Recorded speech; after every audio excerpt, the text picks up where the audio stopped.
Are you following God's law all wrong? Does this sound familiar? You're lying in bed, replaying the day, and it feels like a highlight reel of spiritual failure. The sharp word to your spouse, the prayer you cut short. A heavy blanket of guilt settles over you. You're trying so hard to check all the boxes, but instead of feeling closer to God, you just feel exhausted. What if this spiritual checklist is based on a huge misunderstanding of what God actually wants? What if God isn't holding a clipboard, but is holding his arms open wide? We're trying to earn a love that's already been freely given.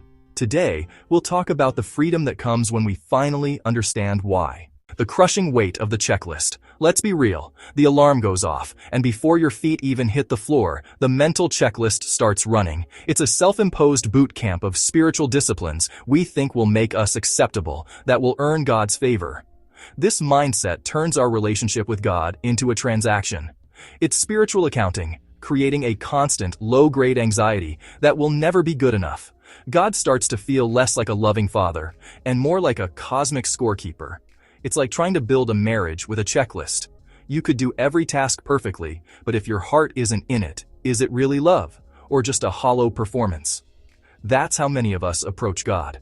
We're so focused on the tasks of Christianity that we've missed the heart of it all, and this is the very problem Jesus came to fix. When a religious expert asked Jesus to name the greatest of 613 laws, his answer cut through centuries of red tape.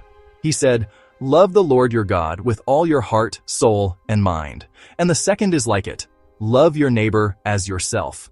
Then came the line that changes everything. On these two commandments hang all the law and the prophets. The entire Old Testament, held up by just two hooks, loving God and loving your neighbor. Jesus isn't throwing out the law, he's showing us what it was for all along. Love was always the point. The Apostle Paul, a man who was the ultimate rule follower, had a profound revelation. He breaks it down in his letter to the Romans.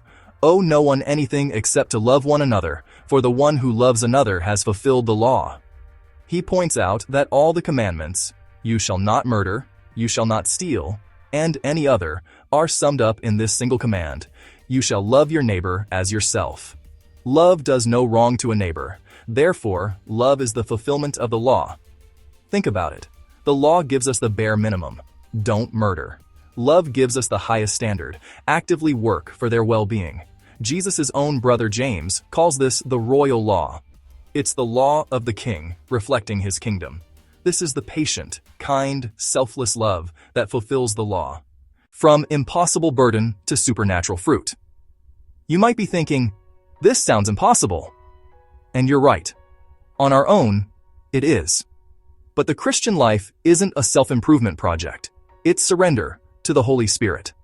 In Galatians 5, Paul calls love a fruit of the Spirit, not a labor of the Christian. Fruit grows naturally as we stay connected to the life source, Jesus.